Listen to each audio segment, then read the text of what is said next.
Well, it's great to be amongst you all, and thanks for the privilege of letting me speak with you. A little bit of my background: I was a research biologist for many years. I worked for a multinational chemical company investigating methods of control of pests and diseases in crops. So it's a fabulous background. I always wanted to be a marine biologist, but God hasn't let me be one yet, so I'm still waiting for that. And then I strayed into theology. I became a minister in the Uniting Church, and then left the Uniting Church and planted Rivergate, and have then strayed into writing resources. So that's my excuse for being here. What's yours? Well, hopefully it is to explore in a fairly general brushstroke way the whole question of science and faith and the scientific credibility of God. And I think that there are two extremes which are worth avoiding. The first is to require of people that they believe 10 impossible things before breakfast. I think we have no right, as Christians, certainly speaking to Christians, we have no right to put obstacles to our friends coming to faith by requiring them to believe things which are scientifically absurd. So please don't do it. I'm convinced that the Bible does not require it, and God does not want it. We have a responsibility to present the gospel well. The Bible tells us to be transformed by the renewing of our minds, not the removal of our minds. And I'm greatly comforted by that. The other extreme, of course, is to say that a scientific breakthrough a day keeps the need for God away. And I want to suggest that between these two extremes, there's truth. So let's chase it down. First, I want to suggest that the relationship between science and faith is, as you have already been told, that of a dance. It is not true that throughout history that science and faith have inevitably, continually diverged. That is not the case historically. Sometimes the two disciplines have danced close together as a waltz. Sometimes they have been disdainful of each other, as in a tango, and sometimes they've completely ignored each other and danced on their own, as disco dancers do. So let's have a quick look through history. Medieval time. This was a waltz. This was a time when science was nurtured generally by Christianity. This is very general terms. I want to just admit that. In this period of history, Christianity was helpful to science because what it taught was that nature itself was not God. And therefore you could examine it, you could prod it, and you could poke it without being improper and impious. Because God was rational, then God's creation could be understood rationally. And by doing so, you were uncovering the mind of God. In the 5th century, St. Augustine of Hippo said three things that were potentially really useful to the whole science-faith debate. He was way ahead of his time.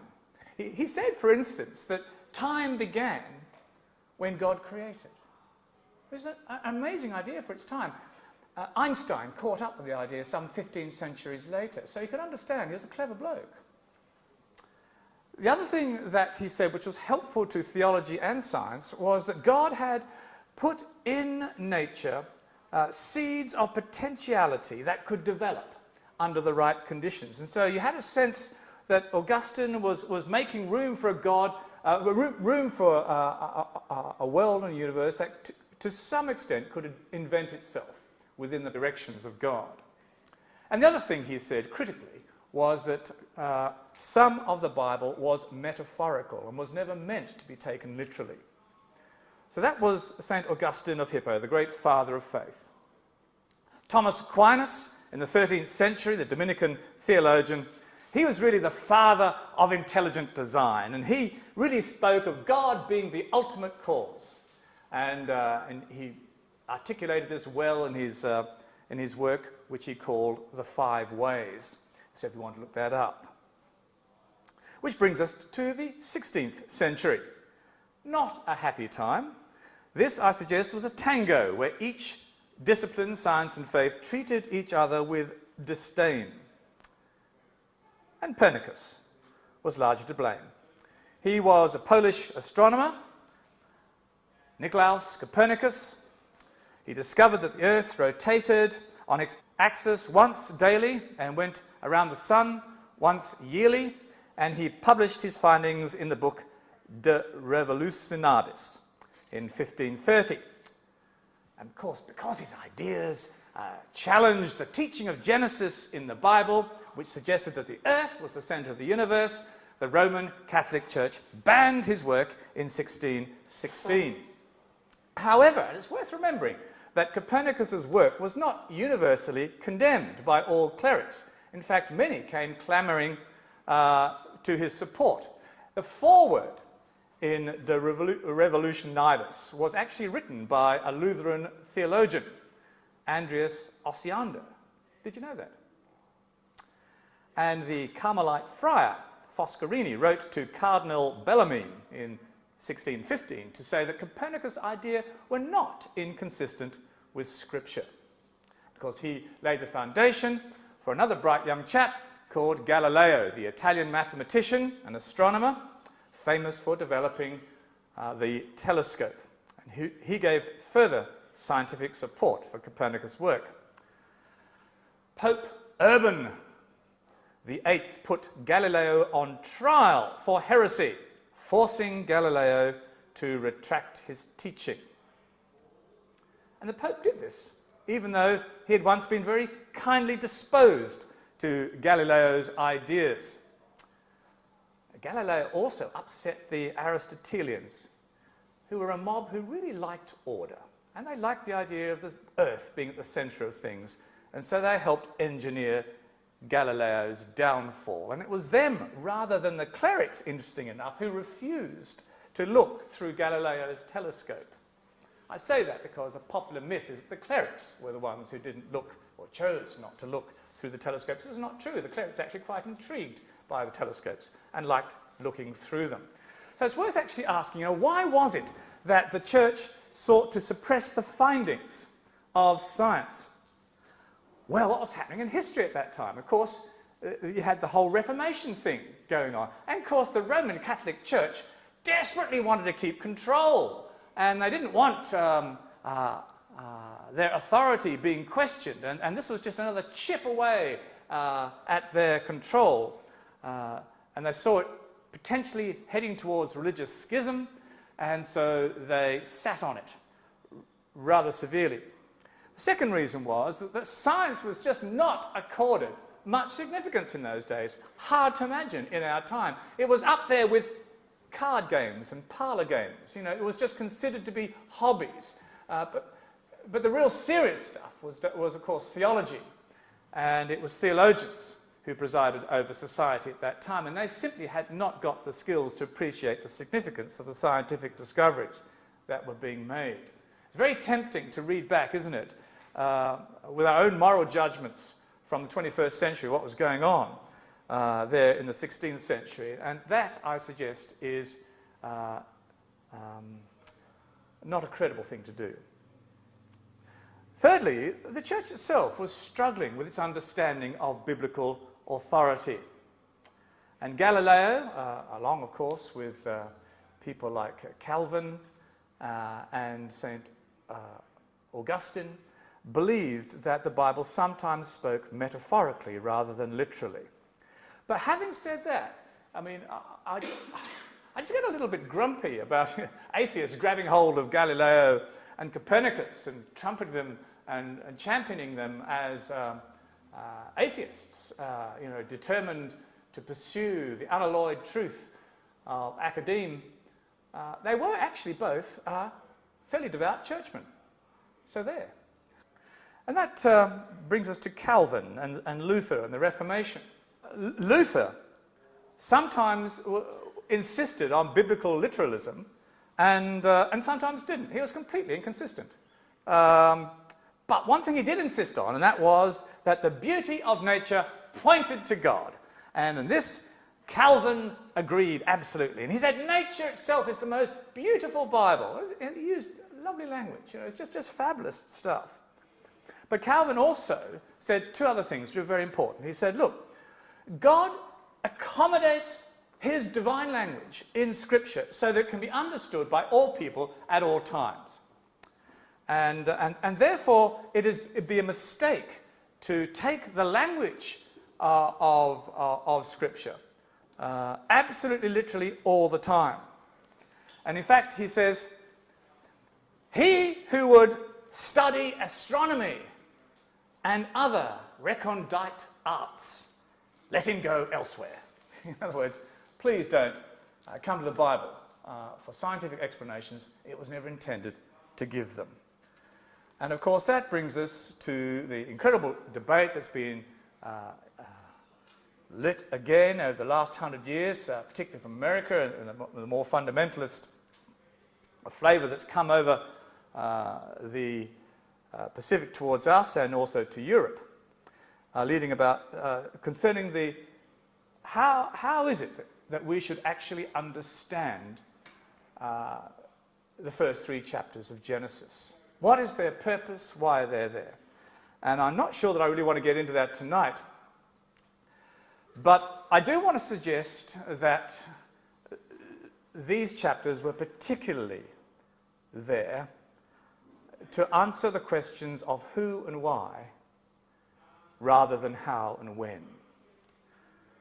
There really isn't actually any other literature quite like it. It's very hard, you see, to actually say, well, this is in this particular genre, because actually Genesis is almost the only, the first 12 chapters of Genesis are almost the only literature that belongs to that genre, so it's actually not terribly helpful.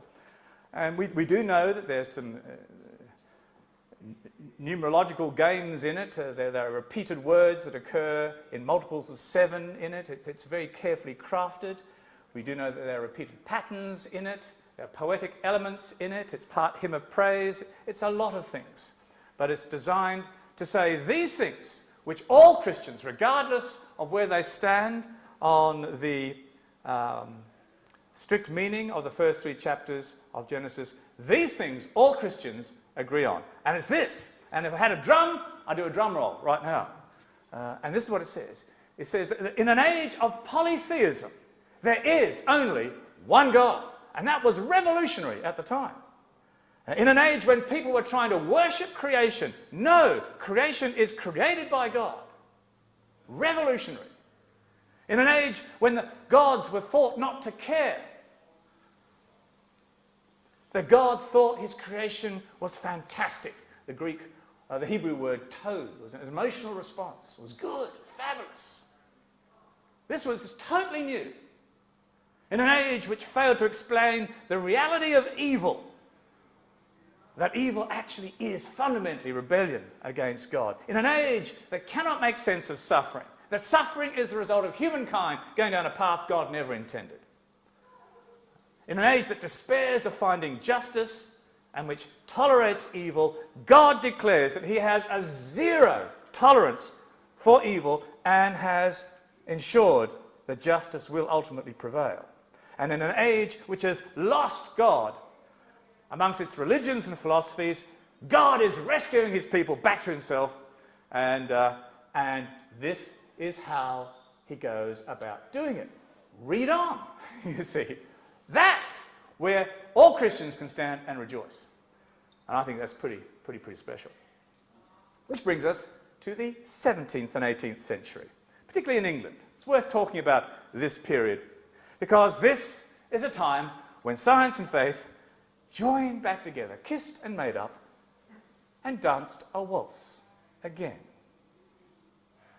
The characteristic feature of this time, particularly in the UK, particularly amongst Anglican curates. They seemed to have a lot of time, Anglican curates, and they collected beetles and bugs and drew things and what have you. And they thought that by doing so, they were uncovering the beauty and complexity and the marvel of how God did it, how God made the earth. And so you had the idea of there being two books. And of course, the book of the Bible and also the book of the beauty and order of nature. And so you had people like Francis Bacon, the father of scientific reasoning, and he said, no one can search too far or be too well studied in the book of God's word or in the book of God's works, but rather let people endeavour an endless proficiency in both.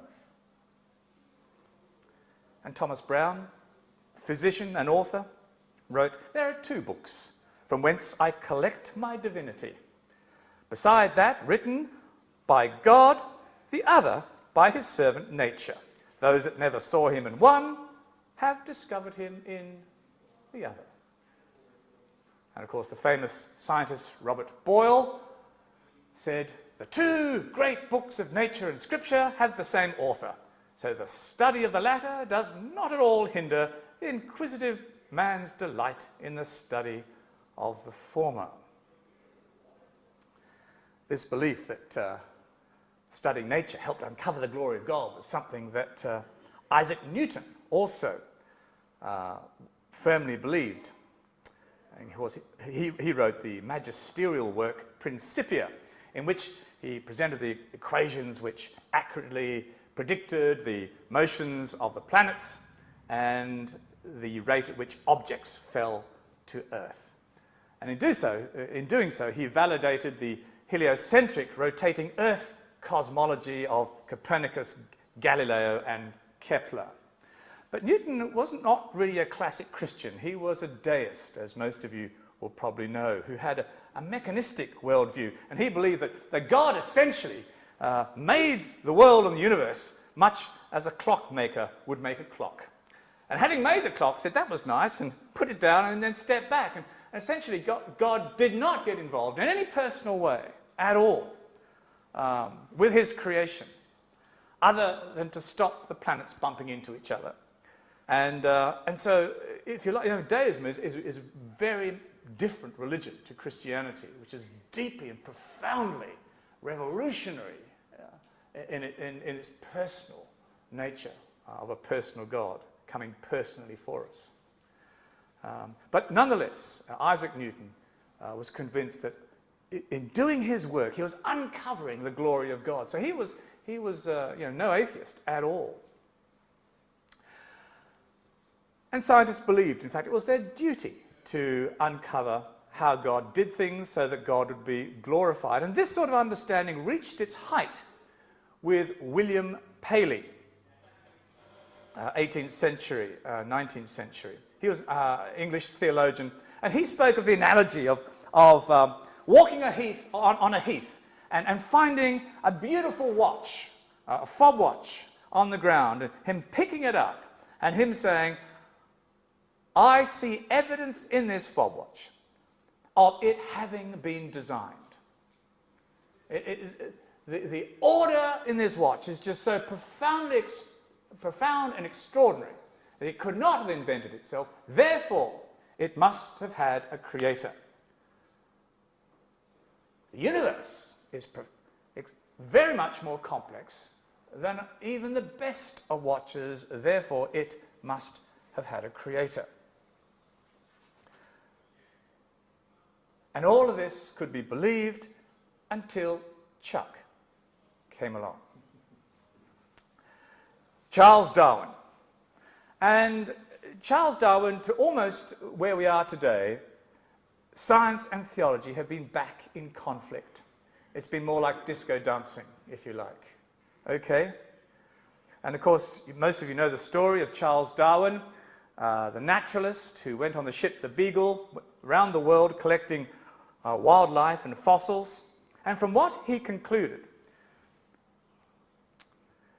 he came up with a theory that some individuals of a species were able to adapt slightly to their environment and change so that these changes brought about slight advantages which caused more of the offspring to survive, so more of them got to reproduce, and over time a new species was able to develop.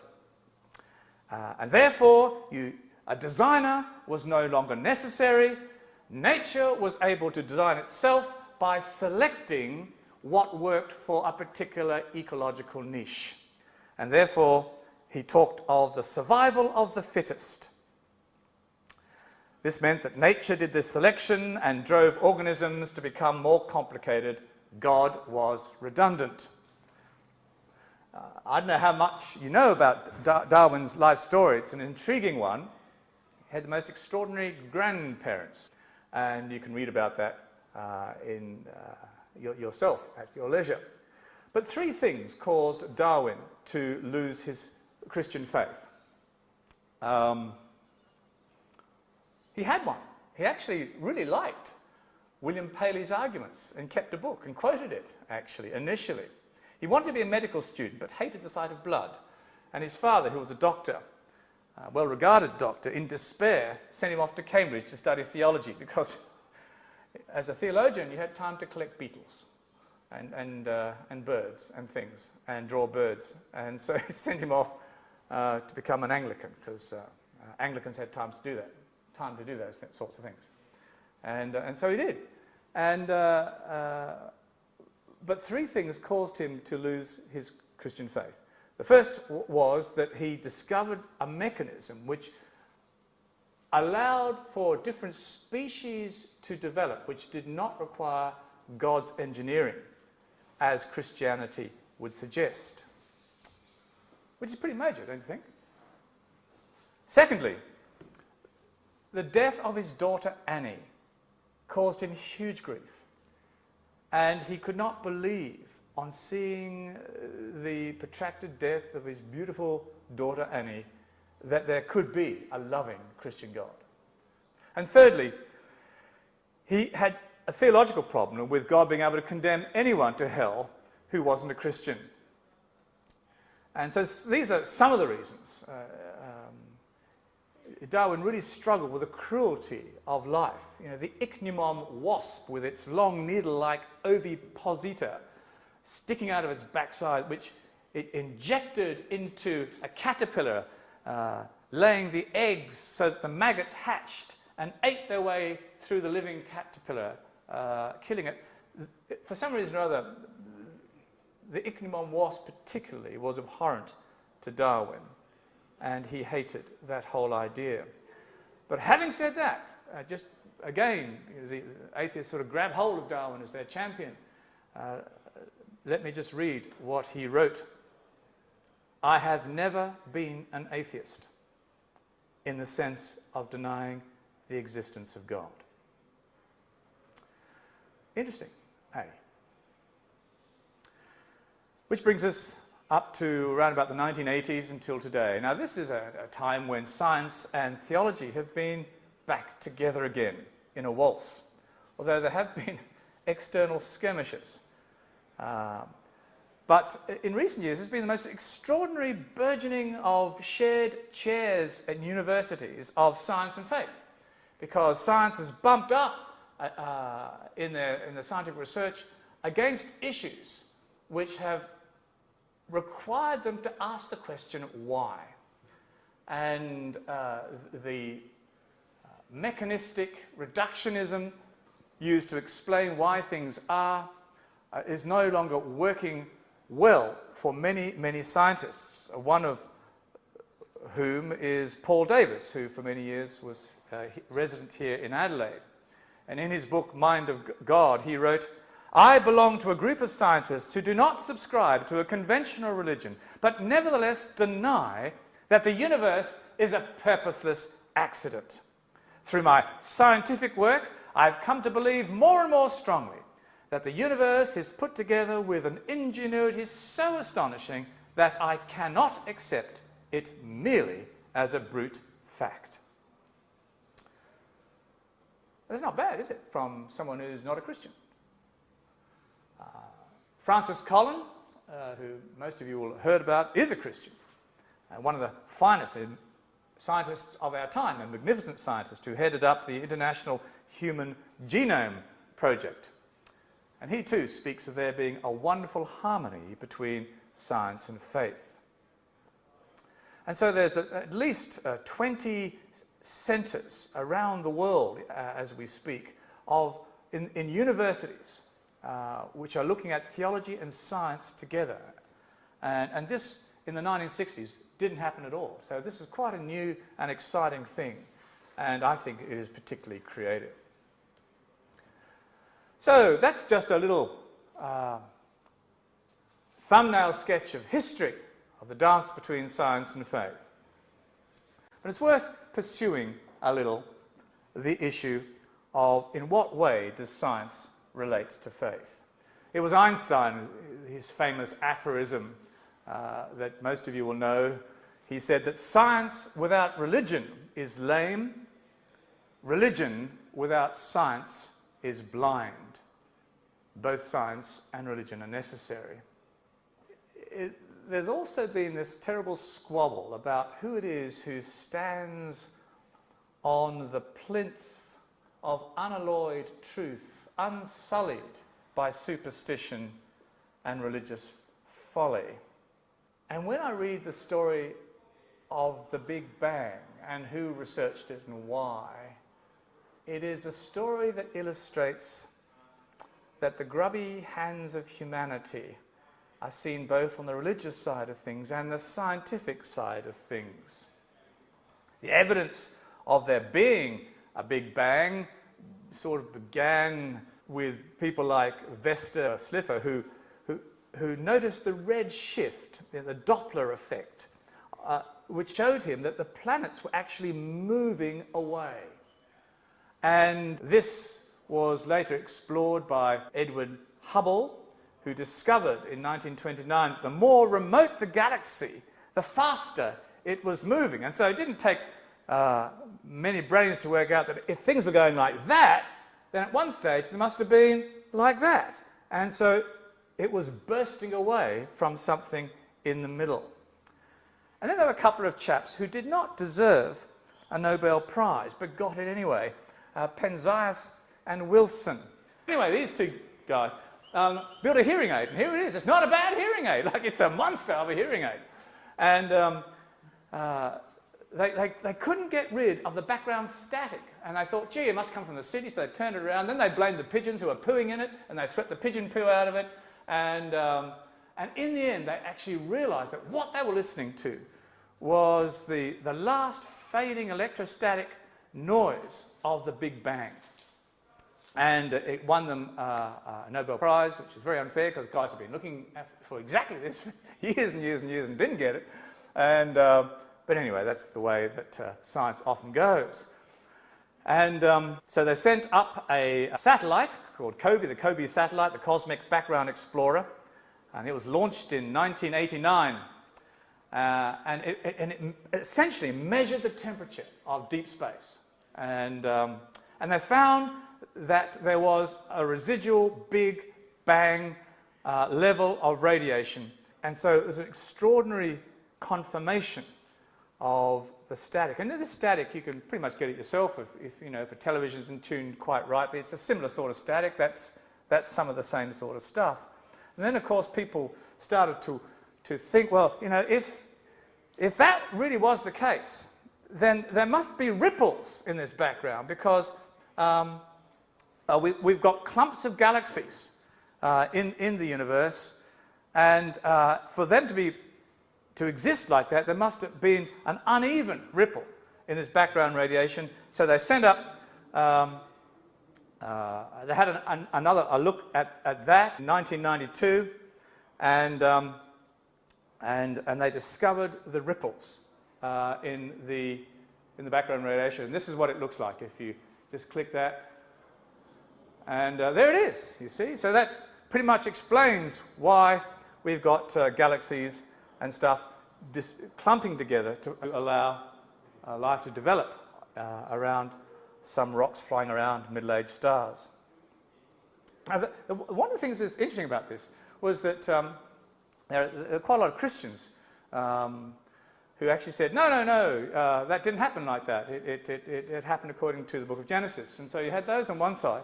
But on the other side, you had people like Fred Hoyle, and he was a very fine English physicist of significant stature. And he was saying no to the Big Bang because of ideological reasons. So he wasn't standing anywhere close to this pillar of unalloyed truth. He was, I've got no ideology, I don't care about the facts, I want to defend my ideology. And that ought to have caused a shiver to go down most people's backs. And of course he didn't want the idea of a Big Bang because that rather suggests you need someone to flick the switch, you see.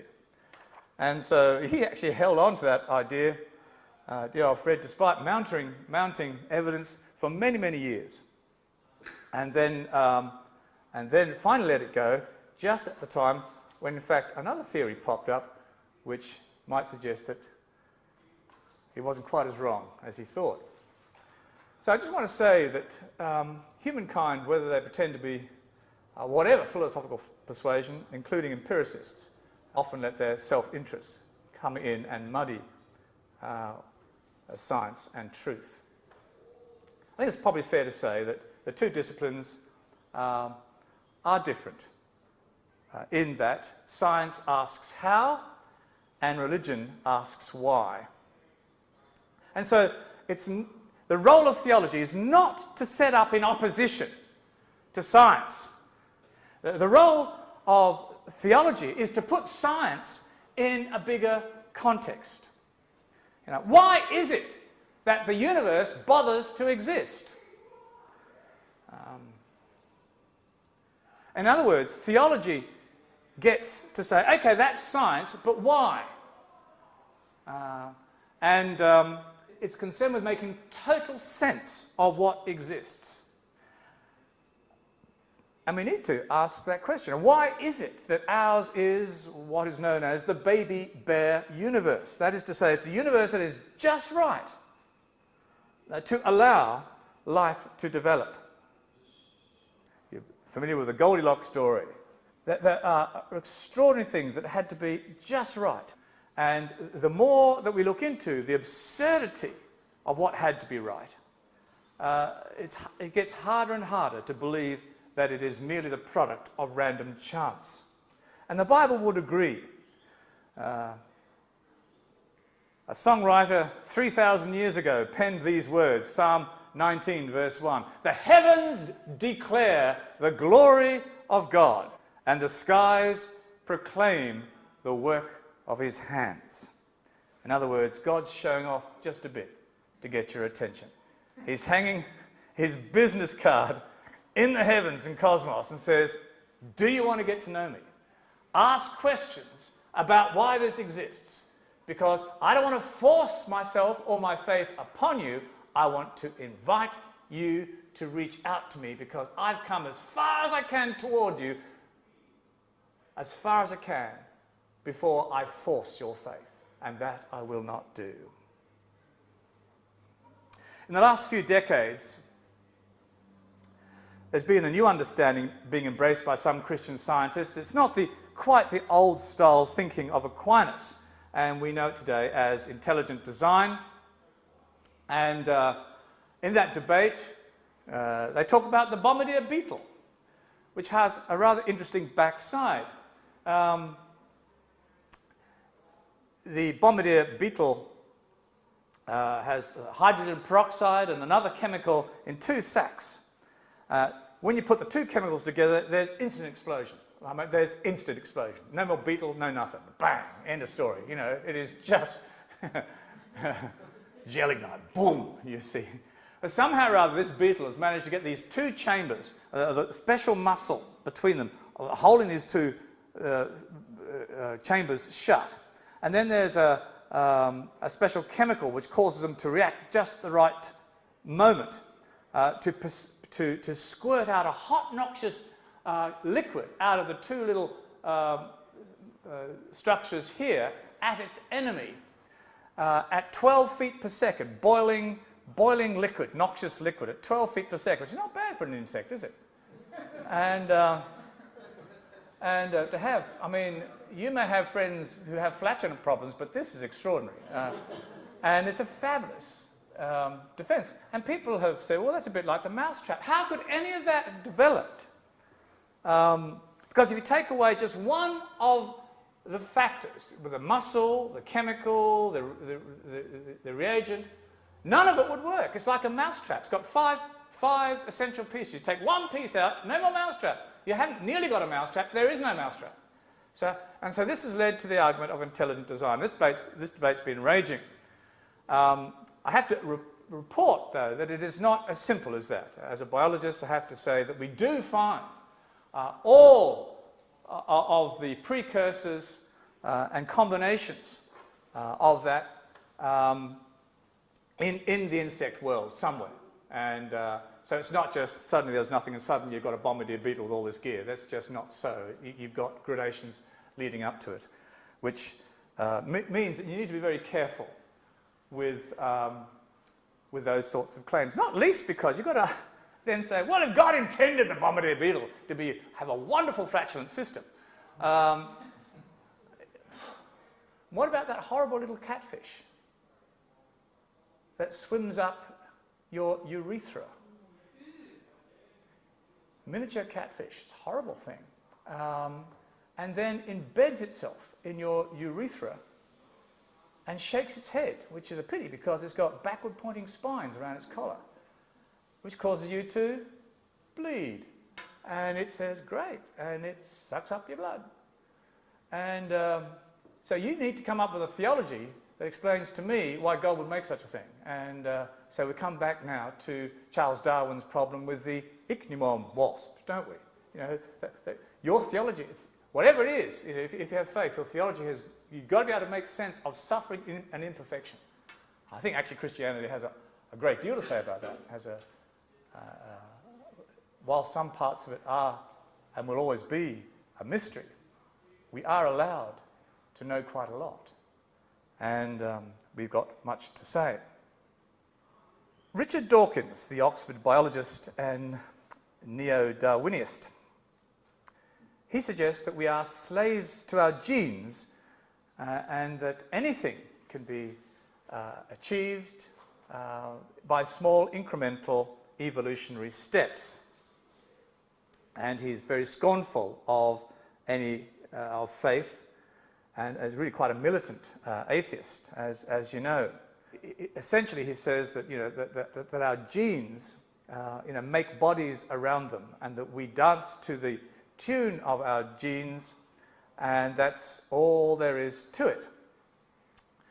And to which we can ask all sorts of questions like, my goodness, who gave the genes that incredible drive, and what's their story, and so it goes on. So do know that debate exists, but it is not an argument that in any way challenges Christianity. If you have a look at his book, The God Delusion, if you read it, this is a guy who really is a child of the Enlightenment who wants to champion unsullied truth. But he still manages to say that when Jesus said love one another and love your neighbour as yourself, that it was actually only fellow Jews. I had no idea of Jesus' teaching about the Good Samaritan or anything like that. Just quite wrong. That Christianity was hateful towards women. What? That Hitler was a Christian. What? One after the other is scattered through that book. And it says right at the end, we will find the equivalent of evolution to explain what's happened in the cosmos. Because evolution, as defined by Charles Darwin, works at the level of living organisms that reproduce. Of course, in the cosmos and the extraordinary order that's out there, there is no living organism as far as we know, and therefore we need another mechanism for it. And he says, I want you to believe me, we haven't discovered it yet, but we will find it. And that is a serious proposition. And if you put that in any sort of paper in a year 11 in school, you would fail, being that careless with truth. And I'm appalled at that sort of carelessness with truth, just appalled at it.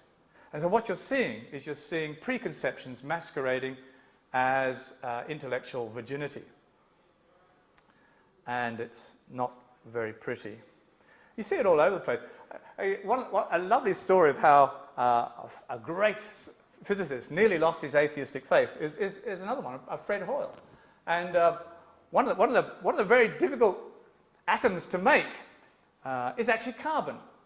And as all living stuff is made up of carbon, particularly you, this is a slight embarrassment because you shouldn't exist. You see, carbon shouldn't exist. And so, you know, when helium gets together and hydrogen gets together in a sort of combinations, they become instantly unstable. They don't hang around long enough to form carbon. And so Fred said, pretty much, if I were God and had to design carbon, there would have to be an energy state, a resonance state, which would allow the reaction rates to massively increase. And this energy state within carbon would have to match that found in a middle-aged star, where all this sort of stuff would happen. And all this stuff had to match. And so he persuaded his mates over in California to have a quick squeeze at this, and they found a resonance state for carbon. No one knew it existed before at exactly, pretty much, the temperature that Fred predicted. And that rocked Fred's atheistic faith. And so it should. It's a great story. So again, I want to quote Paul Davis. I belong to a group of scientists who do not describe to a conventional religion, but nonetheless deny that the universe is a purposeless accident. It was interesting, I was listening to Richard Dawkins the other day, and he was laying claim to the Theanthropic Principle to support some of his argument. I don't know whether you're aware of this. The Theanthropic Principle, that's the idea that the universe seems to exist in a very particular way that allows human development. Anthropic literally means of humankind. Certainly ours is an extraordinary universe. You know, billions of things had to be just right to allow life as we know it to evolve. Things are differed only by the most absurd margin, you know, the billionth and millionth and millionth of a change in a particular force, the universe would not have existed. And this has caused the English physicist Stephen Hawking to say that if the rate of expansion 1 second after the Big Bang had been smaller by even 1 part in 100,000 million million. After a while, these numbers get absurd, don't they? They just get plain absurd. If they had differed by 100,000 million million, the universe would have recollapsed before it had reached its present size. And you know, the logic of this is pretty straightforward, and that is that, you know, if you have an explosion and it's too big, then everything's dissipated before it can join together and make galaxies and life. But if it's too slow, gravity takes over and says, yippee, grabs it all back again, boom, and a giant crunch and bang, and you have no time to allow life to develop. It just had to be at that Goldilocks perfect energy level. But it's very, very precise. Need to be an incredible balance between gravity and electromagnetism to allow stars to burn uniformly over huge periods of time. Every atom that's in you was cooked up in a star. So you are walking cosmic drama. You are truly star stuff. Extraordinary. Stars combine hydrogen, helium, collect them together and make all the other atoms of the periodic table up to the weight of iron. And the bigger elements beyond iron are made up in the bigger temperatures and pressures of supernova, when giant, bigger stars explode. And so you've got this extraordinary stuff going on. And I think that because not enough people say wow and understand that, we have a lot of people who don't know how remarkable and special they are. Francis Collins, I mentioned him, the director of the Human Genome Project. He says, I've found there's a wonderful harmony in the complementarity of truths of science and faith. The God of the Bible is also the God of the genome. God can be found in cathedral or the laboratory. By investigating God's majestic and awesome creation, science can actually be a means of worship. So who does he sound like? He sounds just like Thomas Aquinas, doesn't he? Way back there in the medieval period. Stephen Hawking is an interesting guy, accorded rock star status, afflicted with a version of motor neuron disease, extraordinary fine mind.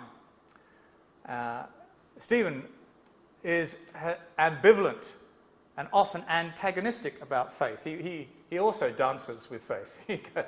He's currently on an anti-Christian thing at the moment. But tune in this time next year and he'll probably be back again. But he was quoted as saying this: "The odds against the universe like ours emerging out of something like the Big Bang are enormous. I think there are clearly religious implications." Okay, now he's one of the finest minds of our time, yes? He says that. So I get a little grumpy then at people who say to me, there's a blanket statement, oh, if you're a scientist, you cannot be a Christian. Where have you been? Why do you say that? That is something you choose to believe because you've been watching 60 Minutes. One of the other great, extraordinary questions we need to ask is, why can we understand the universe? Albert Einstein said this. He said, the eternal and incomprehensible mystery of the world is its comprehensibility. And Paul Davis is another one. He says, it's remarkable that the human mind has the necessary intellectual equipment for us to unlock the secrets of nature. You see, the chances of us having the intellect to perfectly unlock how the universe works is, on a chance level, very remote. Now, the reason why I say that is that, you know, there's this classic argument that if the universe wasn't as it is, we wouldn't be here to report that we exist. If there are an infinite number of universes, your argument for the case for God is pretty weak. Because if there's an infinite number of universes, infinity is thrown up one, we are here to report on it. Actually, that is not quite enough.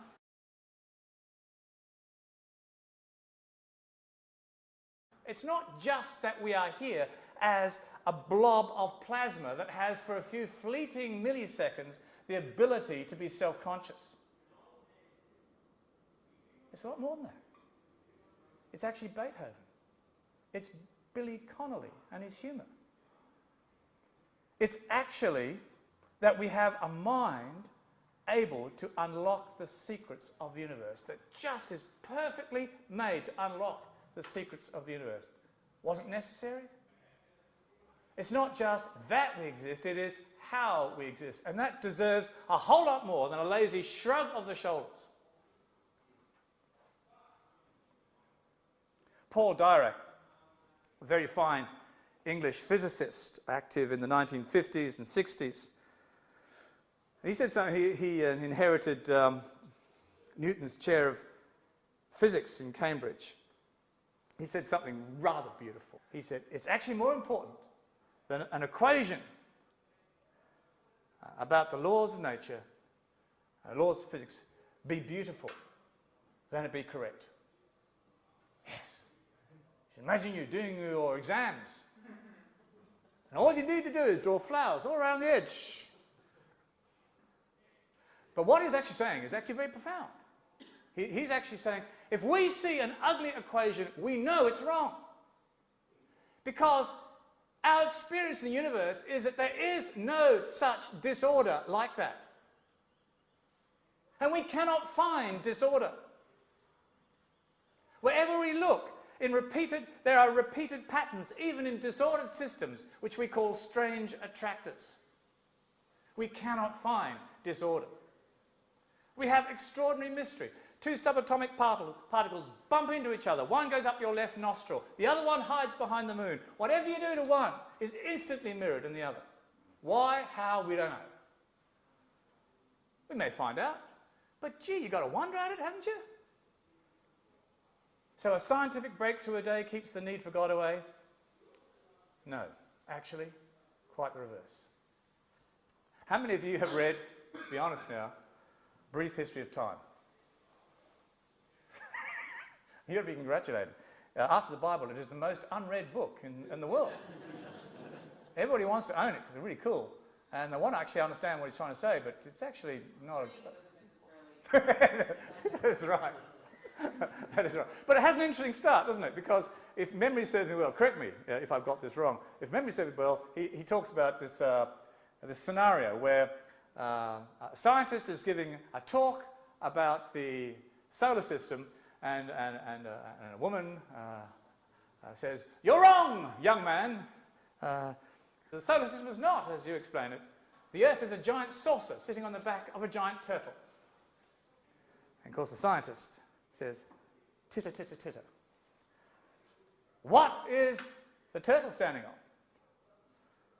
"Young man, you cannot trick me. It is standing on another turtle. There are turtles all the way down." And of course, it's ridiculous, you see, because what's the end turtle standing on?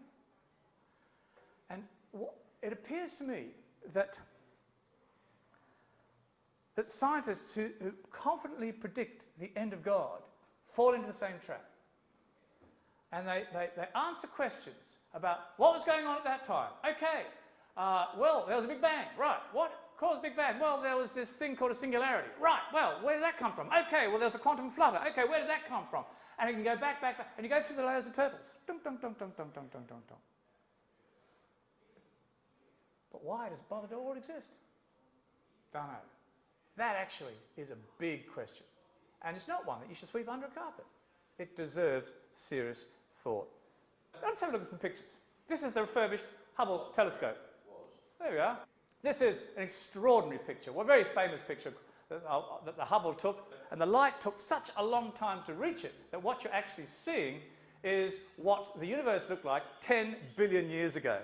It's about 13.7 billion years old as far as we can determine, which is a pretty good estimate now.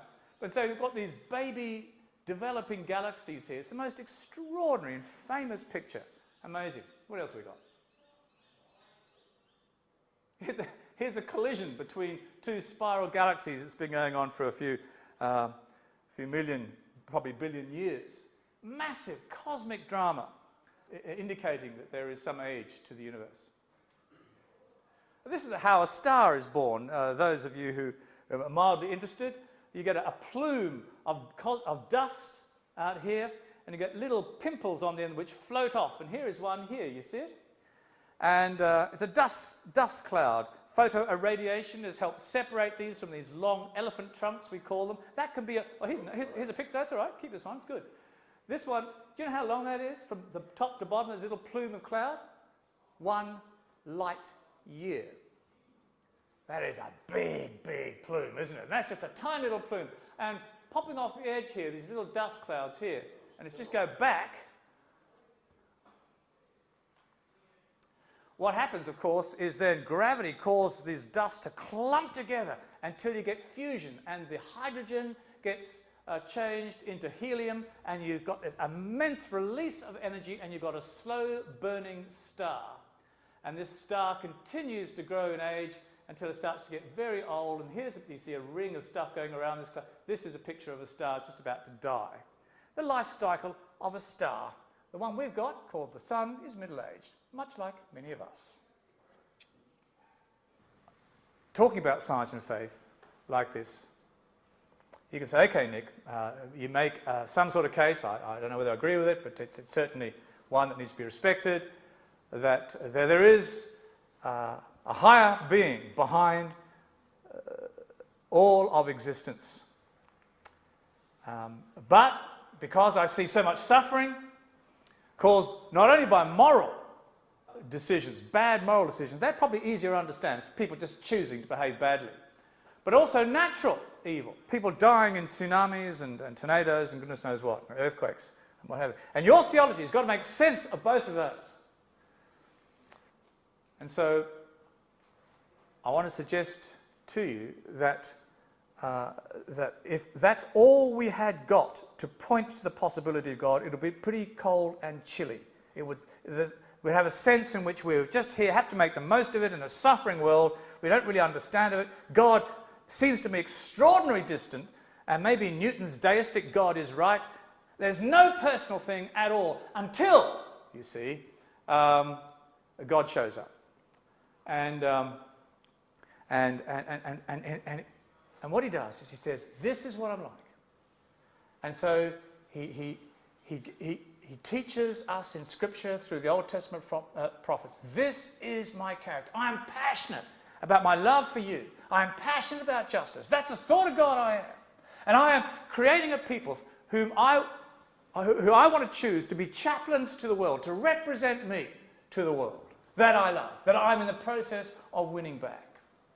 And so we come to this extraordinary problem of suffering, because at the moment science has just left us in a chilly universe which is full of chance, randomness, the extinction of species, and no real sense of meaning. And so when we cried out, God, is there any sort of plan whatsoever? God says, hi, may I introduce myself to you as God the Father? I actually have the final word, and I stand outside of time, and I can see the future just as clearly as the present, and I guarantee it, and there is a plan. And I have a zero tolerance for evil, and it will work out. But because you're Australian, you haven't run out of whinges. You've got another one. It's all right for you, God, you say. But you're up in heaven, I'm down here, and it's pretty rotten down here. All this bad stuff's happening down there. And God says, hi, may I introduce myself to you as the Son? And so he comes and he shares our pain. Born an illegitimate child, no home of his own, tried on a trumped-up charge, put to death in the most humiliating and painful way devised by humankind, because he will not be without us, and he wants to identify with us in every way. And he does that to take the blame for all the creative ways we manage to separate ourselves from a holy God. He says, I love you that much. I am there with you. But you're still Australian, and you've got another whinge. And you say, right, well, I'm still not very impressed, Lord, because I've just got to sit here in the jaws of suffering and fate, waiting for pie in the sky when I die, helpless, with all the suffering and injustice around about me. And God says, g'day, may I introduce myself as the Holy Spirit, the empowering presence of God in you that compels you to address injustice and hurt wherever you see it, which is the reason why you find ambulances with red crosses on, driven by people in war-torn places. It's the reason why Mother Teresa did her thing amongst the beggars in Calcutta. Because that's what Christ's likeness does. That's what the Holy Spirit does. And I don't know about you, but I reckon that's the most complete answer to suffering that any philosophy in the world can give. And I've studied a few of them. I've been to India a few times.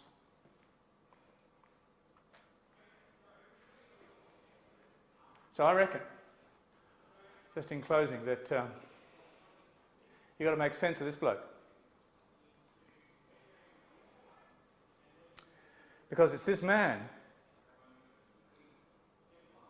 that stops evidence of God from being a chilly scientific thing. It becomes deeply personal. And I invite you to explore who that bloke is.